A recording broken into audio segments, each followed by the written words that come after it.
Good afternoon. Welcome to today's Medical Center Hour. I'm Marcia Day Childress from the Center for Biomedical Ethics and Humanities, and I'm delighted to see all of you here today. In 1759, a few years ago, London's British Museum opened its doors, the world's first free national public museum. In his remarkable book, Collecting the World, historian James Delbourgo examines the role of slavery and imperialism in making this venerable institution possible by exploring the career of its founder, 18th century Anglo-Irish physician Sir Hans Sloane.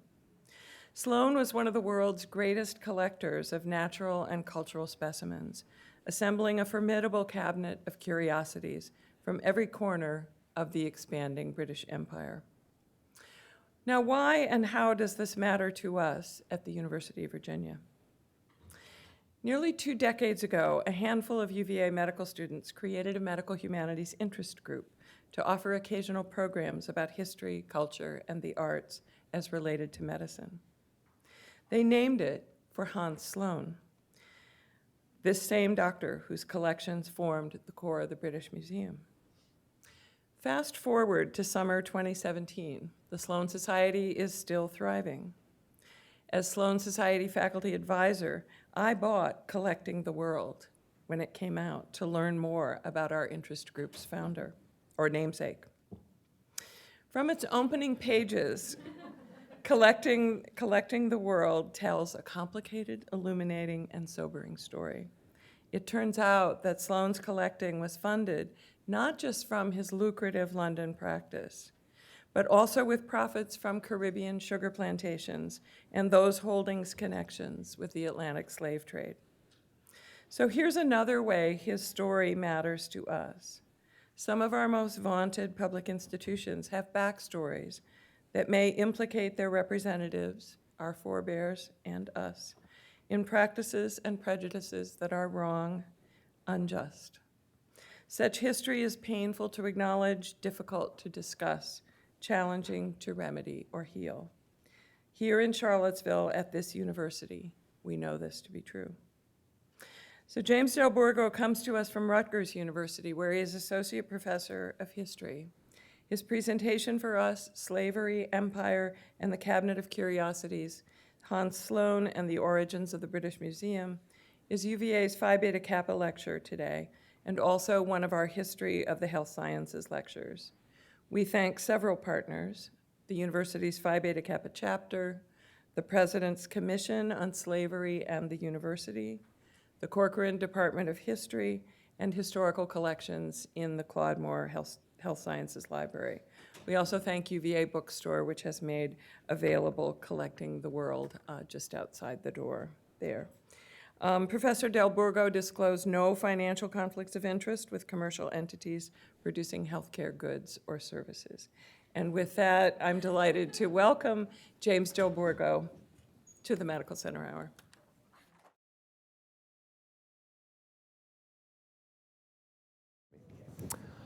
Thank you very much for coming. Thank you, Marcia, and the medical school, and all the co-sponsoring parts of the university for inviting me to address you today at UVA, which I'm very honored to do. It's my first time in Charlottesville. Marcia took me to Monticello yesterday. It was my first time there, so very, very interesting indeed, and I'm very pleased to be with you.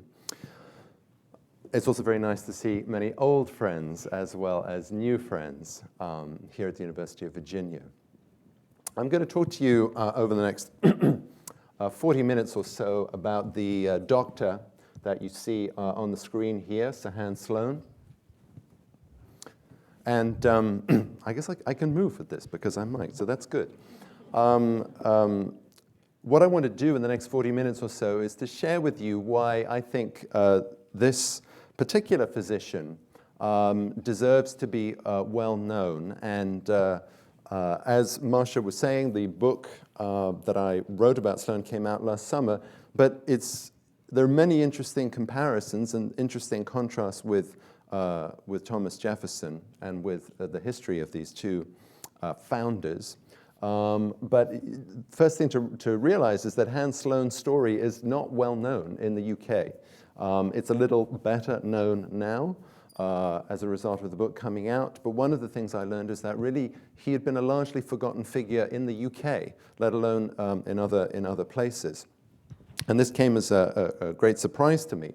And he turns out to be a very significant figure. He was born in 1660, and he became probably the most renowned physician in early 18th century London, certainly one of the wealthiest. He became president of the Royal Society, which was, of course, the leading scientific organization in the British Isles at the time. He also became president of the Royal College of Physicians at the same time, very unusual distinction. Most notably, of course, he became, in time, the founder of the British Museum. He had accumulated a vast universal collection, as they would have said in the 18th century, a natural history collection that really came out in many ways of his early medical training. This was a collection of natural specimens, but also of artificial curiosities, numbering into the hundreds of thousands, and included a great personal library. And in 1753, when Sloane died, his will was published, and that will bequeathed this collection to the British nation, asking the British Parliament to buy those collections for the sum of £20,000 and to create something that hadn't existed before in quite the same way. And that was a free, national, public, encyclopedic museum. The British Parliament was reluctant to raise the money, but it did so through means of a national lottery that was, by all accounts, particularly corrupt, scandalous, and venal. Nevertheless, the money was obtained, and in 1759, 6 years after Sloane died, the British Museum opened its doors and came into existence. Other thing to mention is that it's not just the British Museum we are talking about. That's British Museum there in its current form on the top left-hand side of the slide. There were many other institutions that Sloane was connected to. In 1881, below the British Museum, the Natural History Museum is created as a separate institution. Sloane's plant specimens, he had a vast herbarium, go into the new Natural History Museum and become the founding collection of that institution. Here's the current incarnation of the Royal Society, where Sloane was president. Up on this side, you see on the top right-hand corner the British Library in its current form began its autonomous existence in 1973. That used to be the Library of the British Museum, which originated with Sloane's Library and there were other collections that came into the British Museum when it was founded. Underneath that, we have a picture of Chelsea Physic Garden, where in West London, in Chelsea, where Sloane trained as an apothecary originally in the late 1670s, and he became a great patron of the garden. It's really a forerunner of Kew Gardens as an imperial nursery where Sloane was able to have many different plants and seeds sent from travelers all around the world. And here, in its current architectural magnificence, slightly different from the way it looked in the 17th and 18th century, is the Royal College of Physicians. Sloane was connected to all of these institutions, so it is a massive institutional imprint, founding in many cases, giving rise to other collections in other institutions that came after him. But for many years, we have known very little about this important figure. So I'm not going to try and summarize what was a very long life, especially if you were born in 1660 and you lived to 1753, you were obviously doing something right. What I'm going to do is to, in fact, give you really just 5 keys to 5 puzzles about this figure as I see them and as I see him. And what I'm going to try to put across to you is why he is such an important figure and why he should, in fact, be remembered rather than forgotten. And I think, again, one of the things I learned by studying him over the course of many years was that he's somebody who doesn't really fit easily into any one kind of historical category. He was a collector, he was a physician, he was an investor. He was an institution builder. He had an enormous global correspondence. He was involved with medicine, natural history, artificial curiosities, and so on and so forth. One of the things that we'll see is that he became a figure that it was difficult for us to see because he lived an encyclopedic life. His was not a world of specialized knowledge, which would be more familiar to us. And so this was part of the challenge of understanding this story and telling it.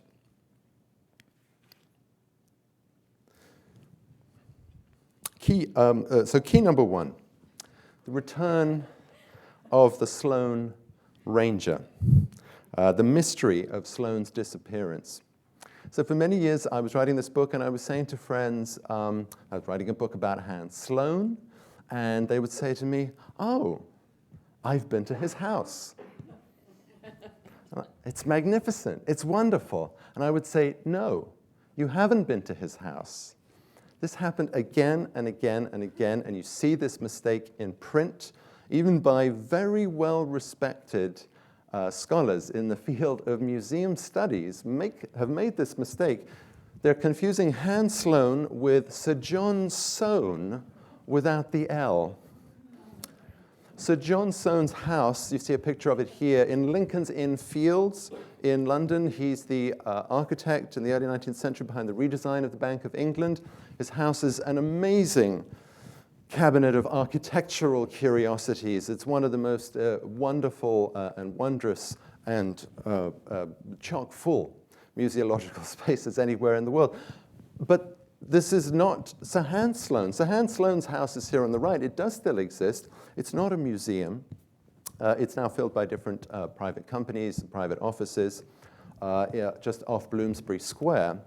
But this was very striking to me, that I assumed the founder of the British Museum was very well known, but I kept on seeing that, in fact, people couldn't actually summon the right image of the right person to even know who I was talking about. So that L was a sort of clue that, in fact, there was a deep loss of memory, a deep forgetfulness about this particular figure. It really told me how lost to public memory Hans Sloane was. Sloane Ranger is, of course, a rather bad pun. And you see here the Sloane Ranger handbook from the 1980s. In the 1980s, the Sloane Rangers were rather wealthy, rather well-to-do, but not necessarily the most intelligent, fashionable types. They would hang out in Sloane Square in West London. This is Sloane Square tube station named for Sloane. So the Sloane name is written into many different streets of London, Sloane Square, Sloane Avenue. The name has survived and was proverbial. But in the 1980s, when people were poking fun at these well-heeled denizens of Sloane Square, nobody really asked, well, who is Sloane, by the way? That never really came up. Here is a recent revival of the name in yet another form, Sir Hans Sloane Milk Chocolate, a handcrafted bar with a luxurious, smooth texture. The name, there's a trade in this name, but if you ask most people, they would, in London, they certainly have heard of Sloane Square. They wouldn't necessarily link Hans Sloane to Sloane Square, and they wouldn't necessarily link Hans Sloane to the creation of the British Museum. So a very interesting coexistence of the survival of a name, but its detachment from its own history. And there's this funny sense in which Sloane has ended up nowhere because he was, in fact, everywhere. Again, just to come back to all these different institutions, of course, the key fact is the British Museum does not bear Sloane's name. So this is rather different, of course, from Thomas Jefferson. And one crucial difference that has been very interesting to talk about over the last day or so with colleagues here is, of course, that Jefferson is a political figure and a national figure, and he's part of a national founding. Hans Sloane is not that sort of a figure. He's not an obviously political figure. So that visibility is not the same. So that creates an interesting contrast with the situation here in a place like Charlottesville.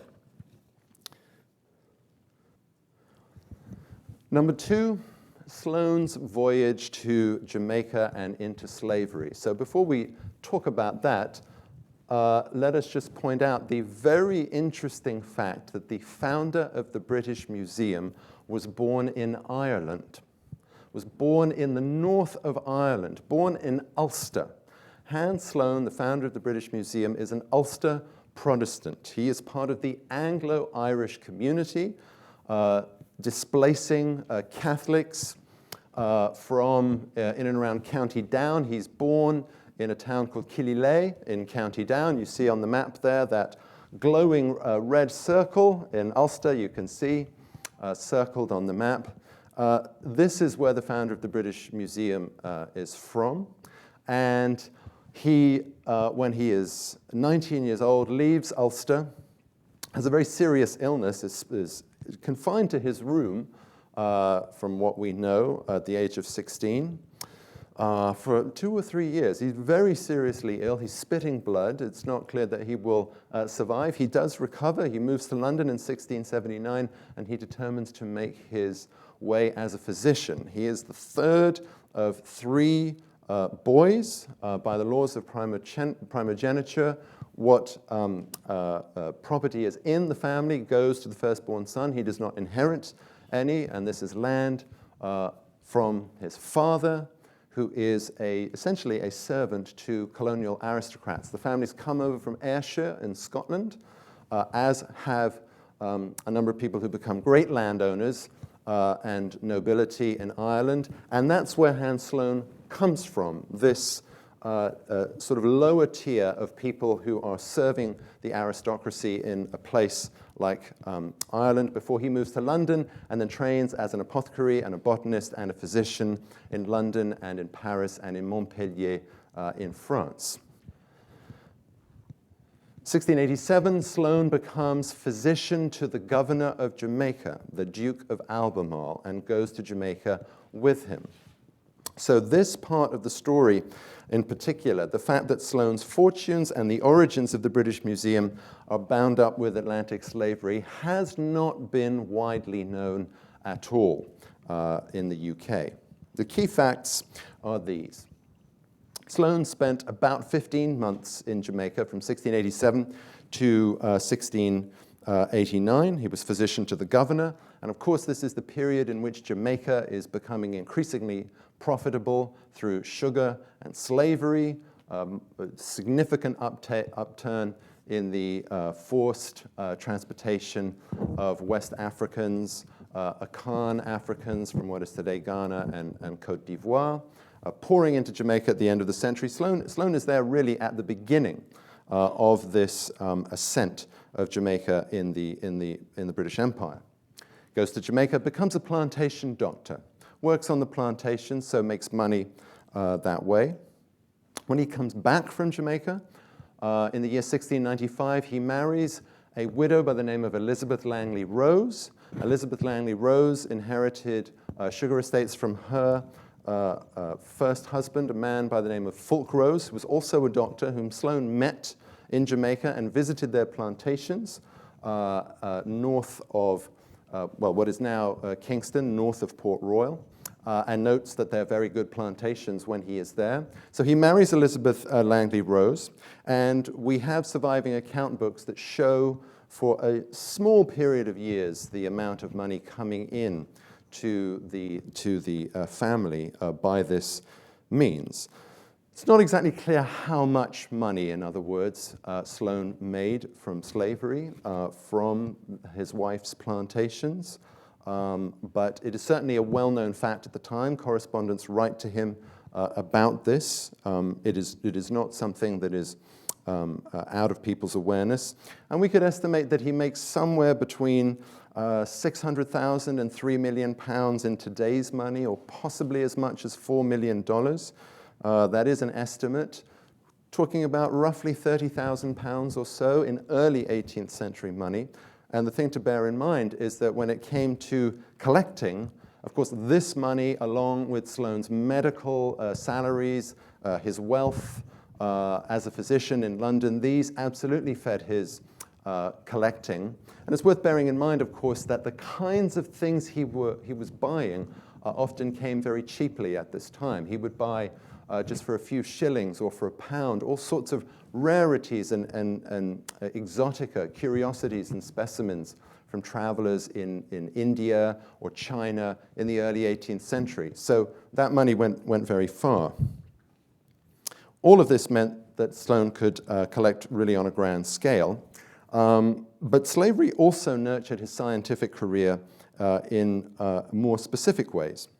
So when he's in Jamaica, he quizzes slaves on their provision plantations about what they are growing, because he believes that they can tell him things about the flora and fauna of Jamaica that actually the English can't, going back to the Spanish period, even going back further. And he collects natural specimens from these grounds where slaves grow their own food. And here's one of them. Here is a specimen of sorghum or guinea corn, here in the bottom left-hand corner. It is still in London collections. It's in the Natural History Museum's herbarium in its Darwin Center, in the Sloane Herbarium, which is 7 volumes of pressed plants. It's actually a herbarium that is much larger than that. The first 7 volumes are what Sloane brought back from Jamaica, often through direct interaction with slaves. In addition to this, he basically goes around the island of Jamaica. He travels as much as he can, and he collects plants, animals, various kinds of objects, takes copious notes, all of this to produce a lavishly illustrated 2-volume Natural History of Jamaica, published 1707, 1725 in 2 volumes. This really establishes him as a man of learning, as a gentleman and a scholar and a naturalist. And it's really a work that, as much as anything else, is an enormous visual album of what grows and what lives in Jamaica. Life-size plant engravings drawn by other people, not by him. He couldn't really draw very well.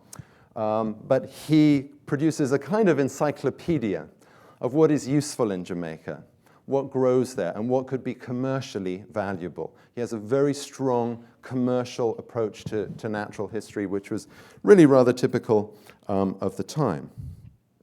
So he uses Jamaica's plantations as basis for traveling and collecting, resulting in his Natural History of Jamaica.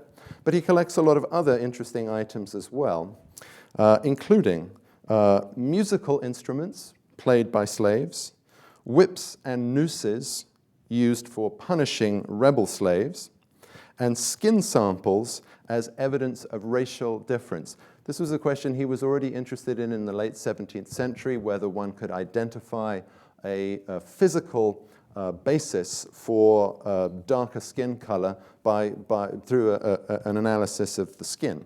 So that's already in the 1680s, 1690s, something that he was quite interested in. In his Natural History of Jamaica, he described the torture and execution of slaves in excruciating detail, which he actively justified in the text as necessary to maintain the institution of slavery. And he argued that, in fact, the violence that the English had to resort to was far less than the violence that the slaves used in rebellion, and in fact less than other Europeans used in their plantations. Very interestingly, when he comes back to London, and this isn't, of course, Sloane, this is a portrait from the period of the Huguenot merchant Sir Jean Chardin with an African enslaved servant or domestic servant in London. We know from the Sloane correspondence in the British Library that Sloane is sent an African man as a present by a medical colleague of his called Alexander Stewart in Leiden. And we also know that something goes wrong because Stewart sends him this man as a gift and then later has to apologize that this man turned out to be such a rogue. It's not, that's the term that he uses. It's not entirely clear what happened. Stewart ends the correspondence by saying, I terribly apologize. You should probably send him back to the West Indies. So the question of slavery and where this history takes place, it's not just something out in Jamaica and Sloane comes back and that's the end of the story. This is foundational for Sloane's career. Even that example in his own house in Bloomsbury, we see this history continue. So this is a very significant foundation for everything that Sloane does. And it's really what drew me to this story. When I learned that the future founder of the British Museum had been in Jamaica, I wanted to know what the relationship was between the institution of slavery and his career, and how it fed into that institutional legacy. So this is, of course, a very disturbing and overlooked part of this institutional history. The British were, of course, among other European powers, increasingly turning to legalized systems of violence and exploitation at this time. But I mean, this is why Sloane, I think, is so important as a figure, because he does bring together science, medicine, Enlightenment, institution building, and the slave trade and colonialism. So it was really that connection that I wanted to understand more than purely writing a history of the founder of the British Museum. So we'll return to this subject in a few minutes when we conclude. Okay, number 3, Sloane's Range. What did Sloane collect and why? Well, if you take a look at the screen, you can see what he collected. This is from his will, published in 1753, a kind of grand announcement of a life spent collecting, and a life devoted to the accumulation and cataloging of a kind of universal, natural and artificial approach to the world as natural history of the early modern period conceived it. You can see non-specialized by our lights. 334 herbarium volumes containing thousands of pressed plants from around the world.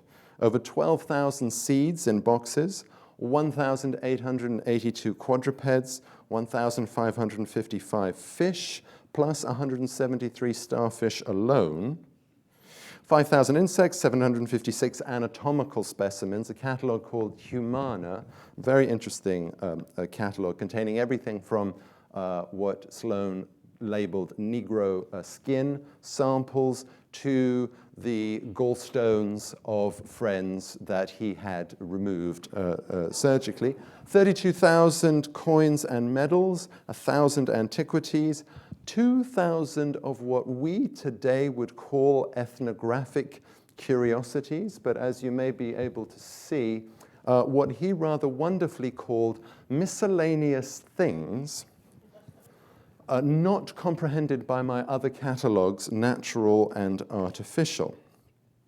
And a library of 3,500 manuscripts, many of them travel accounts from all around the world, 350 picture albums, and 50,000 books. The sheer quantity of what he gathered as a private individual was very remarkable for its time, and it underpinned a very fundamental scientific purpose. And this was to gather as many different varieties of a given kind of thing in order to make essential discriminations telling one kind of thing apart from another, essentially to compare and differentiate varieties within any given object group, whether those things were plants or fish or shoes or drums. So this was natural history of the period. It was a universal and encyclopedic discipline, and it embraced both the natural and artificial. And this is how Sloane understood his life's work, drawing things together in order to tell them apart, in an extraordinary attempt to catalog the creation itself. And Sloane was religious. Sloane was a Protestant. He was a very serious Protestant. There's nothing secular about this story at all. He would have seen his collections as embodying a great unity that was a divine unity. He doesn't divide the things he collects into Asian things or African things or European things. That kind of political geography in collecting in the European tradition emerges later. Rather, all those things are present and jumbled, but they're not jumbled. They're ordered by an attempt to catalog every kind of thing God had made. That's how Sloane understood himself to be operating. Now, of course, that doesn't mean that everything that he collected was easy to catalog. just give you a couple of examples of curiosities, things that defied categorization. These interested and delighted Sloane. So if you like, there's a very interesting tension in the collections between making a kind of categorical order, but also being very curious and extending a serious curiosity to things that were not easily categorized. For example, in the top left-hand corner, what you're actually looking at in that image is the vertebra of an ox as it is bisected by the branch of an oak tree. Collection of shoes, plants. Top right-hand corner is a coral formation in the form of a hand known as the coral hand. A kind of spontaneous, rather mysterious appearance of a human form in nature itself. In the top center, you see from an engraving from the Philosophical Transactions of the Royal Society, which Sloane edited for many years, the picture of a Chinaman either picking or tickling his ear with a metal implement. Sloane published an article on this, a 3-part article, for which he was absolutely crucified as an idiot by people who thought this was entirely irrelevant or it was pure exotica. Sloane didn't understand it. But Sloane was very broad. He was very latitudinarian. He was a kind of speculative naturalist, really very willing to gather all kinds of things that might be unexplained for now, but in the future might prove useful. And these instruments that belong to the Elizabethan counselor and magus John Dee. These are John Dee's instruments for scrying, descrying the future. These are magical instruments bound up with disciplines such as astrology, something that Sloane actually rather hated. So it is sometimes asked, what kind of collector was this person? Was he a Renaissance-style wondermonger, a Baroque marvel monger, or was he really an 18th century Enlightenment, encyclopedic, systematic, rational collector? And he's really both. But more important than that, this physician who becomes a collector does two main things with his collections. And those things are to show us the right way to look at the world and the wrong way to look at the world. The right way to look at the world is that it is not, as previous astrologers, alchemists, and others believed, a magical, living, breathing, sentient entity, but more like a machine. He's not an atheist, he's a Christian, but he believes essentially that when you look at a plant, or you look at a mineral, or you look at a fossil, or you look at an animal, you are, as a good naturalist, simply trying to work out what it is made of, how it works, and whether there's any material substance that might have a physical property that could be a cure or a foodstuff that we haven't heard about. But he's looking at things like bezoar stones, about which there were often magical legends, and by the Europeans associated with the East and the Orient as they thought of it. Sloane might be interested in all kinds of excretions from the bodies of humans and animals, but he was a mechanist and a materialist when it came to, maybe there is some physical substance here that would work and that could be profitable. Hence mention of this well-known story that Hans Sloane not only created the British Museum, but he invented milk chocolate. Sold here, Sir Hans Sloane's milk chocolate, greatly recommended. It's a medical product in the 18th century, greatly recommended by several eminent physicians, especially those of Sir Hans Sloane's acquaintance, for its lightness on the stomach and its great use in all consumptive cases. So this story is not true. There were other people who had mixed milk and chocolate earlier in the 17th century. So that isn't true. But it is a useful story to show the commercial aspects of what Sloane was doing. The use of cacao for making chocolate for Sloane was medically interesting, and it was a commodity. And in the Natural History of Jamaica, he writes about the commercial price of chocolate and how it's a very profitable thing back in Europe. Here is his Jamaican cacao specimen in the Sloane Herbarium, which you see here, those 334 volumes in their beautiful purpose-built facility in the Darwin Center. That is a specimen of cacao that he brought back in 1689, still glued to the page as it was back then. This would have been grown and harvested by enslaved Africans. And you can see here, incidentally, the preparatory sketch for the life-size engraving that he will include in his Natural History of Jamaica. So he's a physician, he's a botanist. This is the right way to look at the world. And this he wants to contrast in his collections with magic, whether it's the magic of alchemists, astrologers, the superstitious beliefs of the Obeah men and Obeah women and the black African healers that he was competing against for medical clients when he was in Jamaica. All of these figures represented unenlightenment. And the thing about Sloane that I came to realize is that his medical career, he becomes so prominent in London, president of the Royal College of Physicians, he does come to see himself as a kind of public doctor, a doctor of society, a medical reformer who's going to reform the official pharmacopoeia in London as president of the Royal College of Physicians. And this collection and this museum is a doctor's creation. And it does have, I think, a kind of therapeutic purpose. It shows the right and the wrong way to look at the world. We're supposed to look at magicians of all kinds, sorcerers, astrologers, alternative kinds of healer, and see them as quacks and idiots and laugh at them. And we are supposed to look at the world as good, sober, commercial, materialistic Protestants. That is really where Sloane's vision of the collections is, giving rise to the British Museum.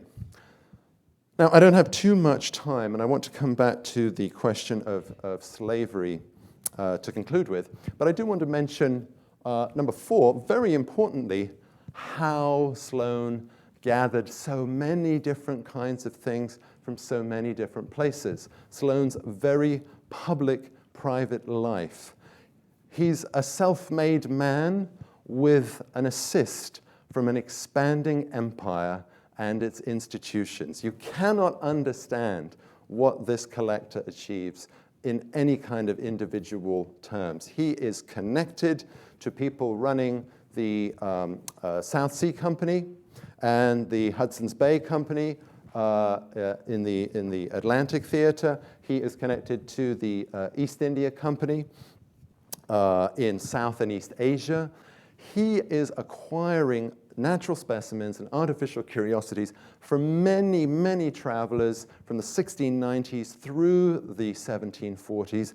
This is really where the collections come from. Here's another way to think about these original collections in the British Museum. They're a kind of physical, tangible manifestation of many different relationships and exchanges. Of course, when we look at a place like Jamaica, it's clear how violence and the institution of slavery dominates all kinds of exchanges on that island. But if we look elsewhere in South and East Asia, of course, the English were very, very weak at this time in such a place. Don't forget, this is an early history, quote unquote, for the British Empire. The British become better established later on, after Sloane's life. Nevertheless, it's the expansion of this world that allows him to collect on a vast scale, and he is buying curiosities from people who are going out to these places who after a while know that Sir Hans Sloane, President of the Royal Society, is loaded and he's curious and he will pay for all kinds of things that may or may not turn out to be real or interesting or valuable or curious. Just give you one of these incredible stories of these encounters. The man you're looking at on the screen is called, well, he's actually called by many different names. Job Ben Solomon is one of them. Ayuba Suleiman Diallo. Ayuba Suleiman Diallo is a Fula from West Africa, from Bundu in Senegal, who finds himself sold into slavery and finds himself in London in 1733, where, among other things, he spends time at Sloane's house in Bloomsbury. And because Ayuba Suleiman Diallo is a Muslim and knows Arabic, Sloane is interested in him especially because these are Persian amulets with Quranic inscriptions, protective charms or prayers, items that might have been worn around the neck to protect and heal someone. And Sloane invites Diallo to translate the Arabic on these amulets for him, which is something that very few people in London can do at this time. And so this is just one example of, if one goes into the British Museum, or most museums, we learn about a world out there, and we learn about other places, other times. We don't usually learn about the relationship that brought those things into the museum and how we know about them. So when Diallo does this translation work for Sloane, which Sloane records in his amulet catalog, this is part of a whole series of negotiations, in effect, whereby Diallo is trying to secure his own freedom. And he is ultimately manumitted and sent back to West Africa as an agent of the Royal Africa Company, ironically. But what I like so much and what I think is important about this story is that it's an intellectual history story about the transmission of Arabic knowledge across very different kinds of person. And yet, we really also need to understand that this was a very personal, individual encounter. Sloane was one of the people who helped Diallo to achieve his manumission and may well have been the person who commissioned that painting. Okay, to conclude, Sloane's legacy. Sloane, I think, embodied a perfect marriage of what you could call universalist ambition as a collector with imperial access to Britain's burgeoning role in early modern global trade. And it was from this marriage between empire and enlightenment that a great public legacy was forged in the articulation of an ideal of universal free access to museums and their collections, in some ways for the first time. Sloane's will, published in 1753, enunciated this egalitarian principle, which Parliament realized in creating the British Museum. And this was that Sloane's collections should be visited and seen, quote, by all persons, and used for public benefit in a new institution. In carrying forward the ideal of public access to museums and collections, then, you could say, we are all to some extent Sloane's heirs in the present day. Now, to some audiences I have spoken to, Sloane is thus a great hero. To others I've spoken to, he remains an unabashed villain. I think what, again, draws me to this particular story and this figure is precisely the complexity of reckoning at the same time with what remains a great public legacy, and also the fact that the last Sloane biography was published in 1954.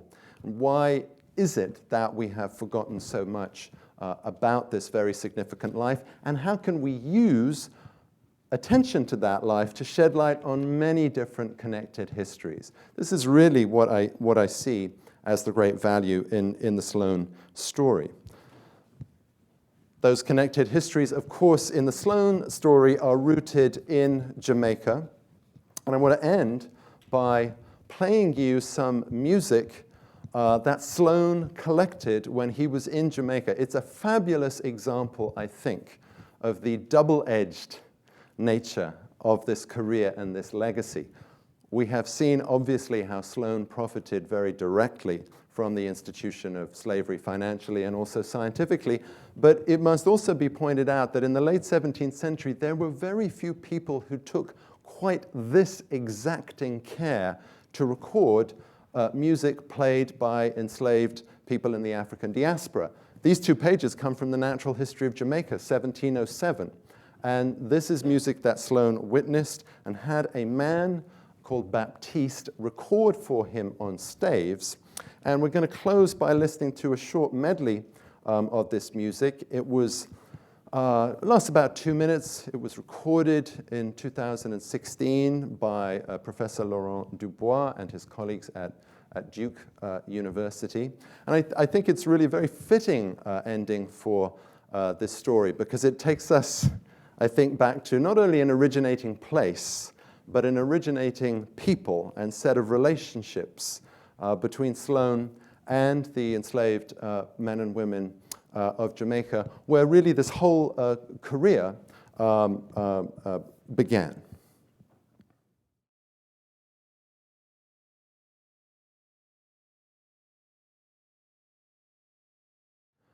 Thank you very much.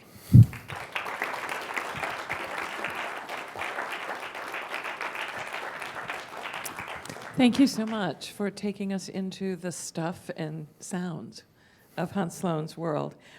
We have some time for questions and comments and discussion. So I will bring the microphone, or John will bring a microphone to you. And please identify yourself when you ask your question. Hi there, Worthy Martin.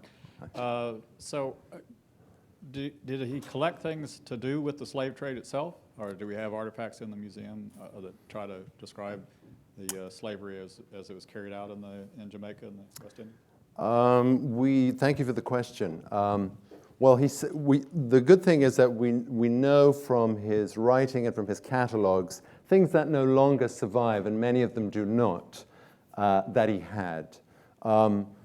The drawing there on the top left-hand corner is from the Natural History of Jamaica. The middle instrument, if you can make that out, is one of the strums or banjos that he did bring back that we no longer have.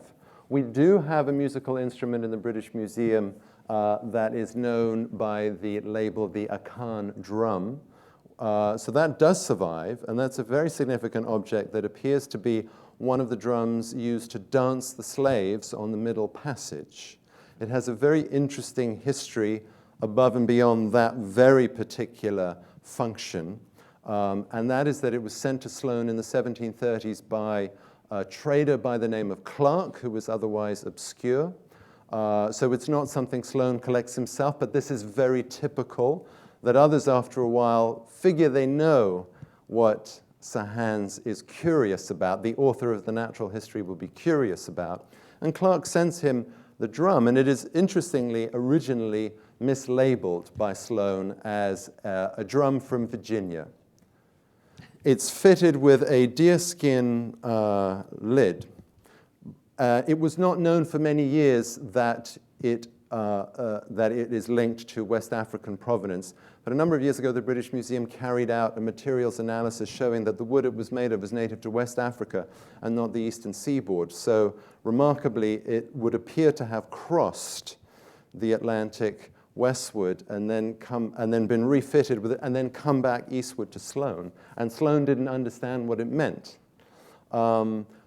We could also add, of course, things that I mentioned very briefly, whips and nooses used in Jamaica, items of clothing worn by Jamaican Maroons.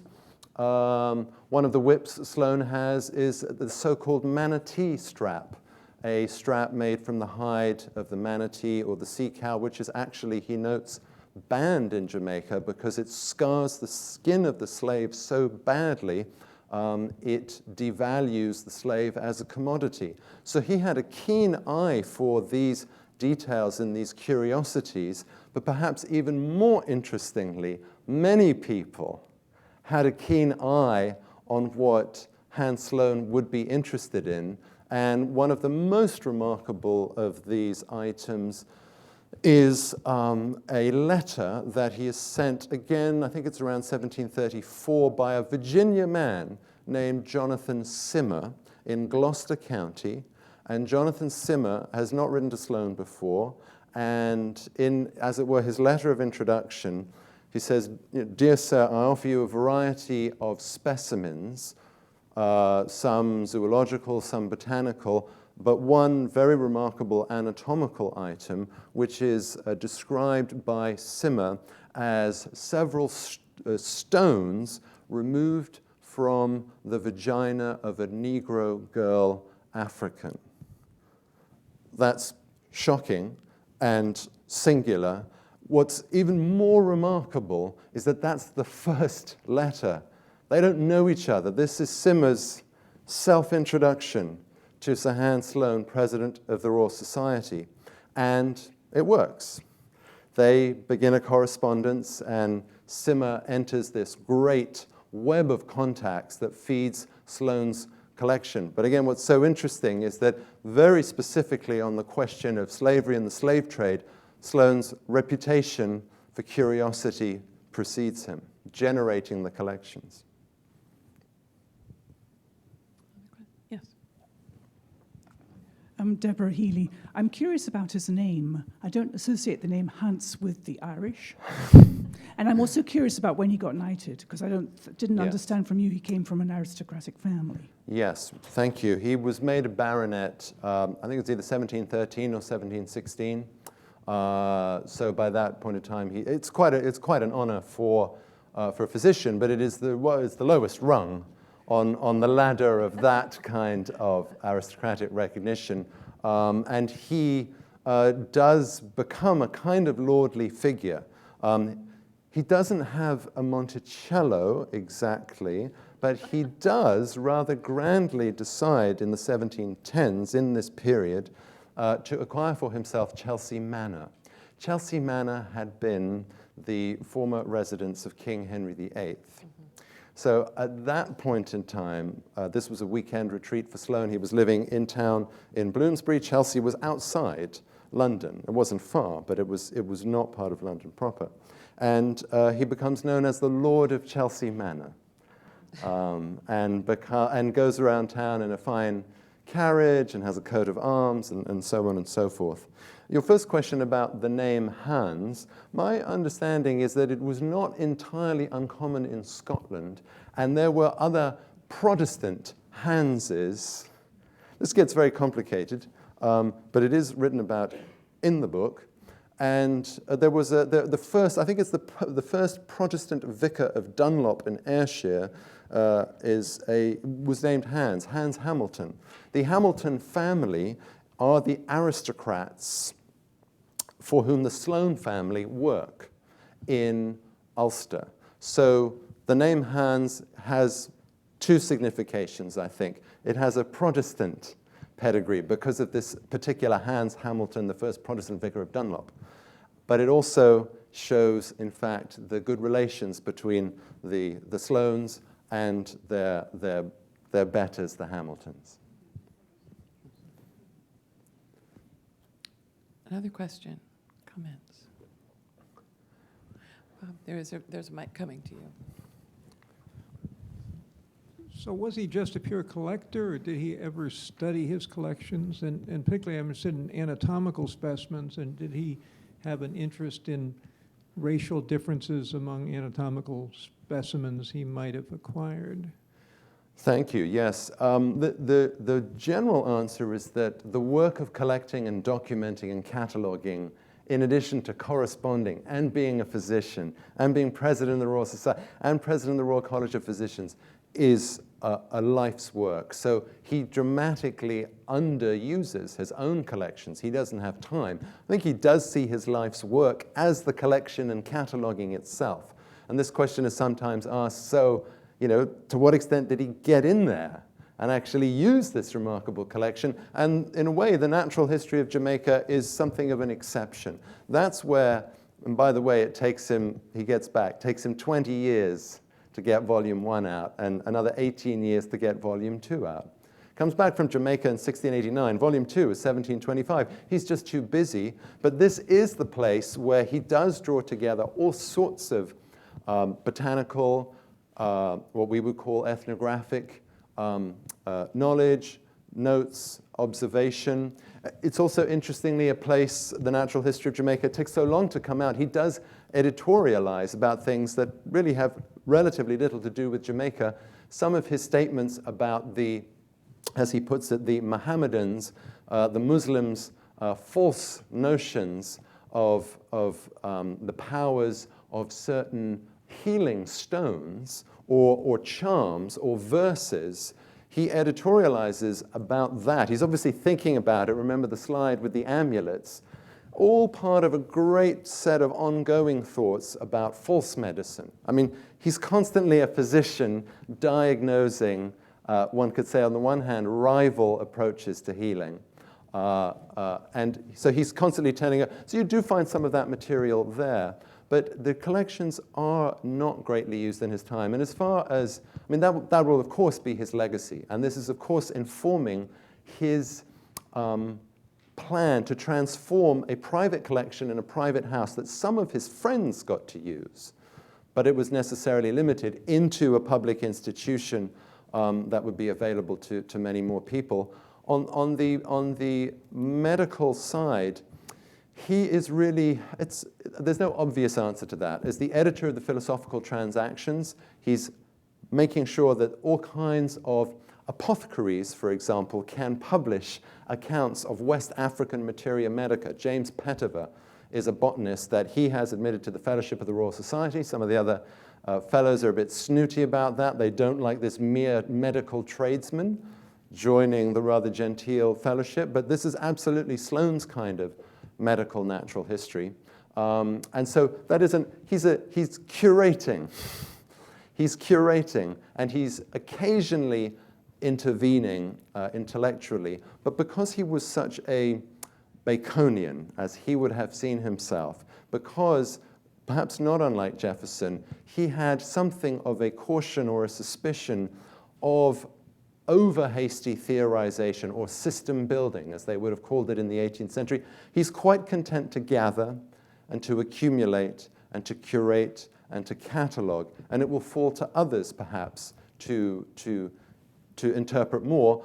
Not that the act of describing and cataloging is entirely neutral. Of course, he is framing the very categories by which he decides to label things. So it's not that that's entirely neutral, but it's certainly not systematic. Thank you. We've come to the end of our hour. I will mention, as I don't think James did in this session, that Thomas Jefferson visited the British Museum not long after it was We don't know created. what he thought of it, though. Apparently he didn't leave any comment. And Benjamin Franklin actually visited Sloane. Benjamin Franklin And and took Sloane him did, an yes. asbestos An asbestos something purse. Mhm. Still there in the Natural History Museum. He sold it to him. Franklin knew what he was doing. Well, so if you read Collecting the World, you'll see that James Delbourgo knows what he's doing. There is an astonishing amount of interesting detail in this book, and as you could tell, a fascinating story and a sobering one, and some lessons there for us as we wrestle with how we talk about some of the legacies of our forebears. So I invite you to join us next week, March 7th. We have David Oshinsky here from NYU talking about Bellevue Hospital, 3 centuries of medicine and mayhem at America's most storied hospital. So join us then. Again, please join me in thanking James Delbourgo. Thank you. Thank you very much. Thank you. Thank you.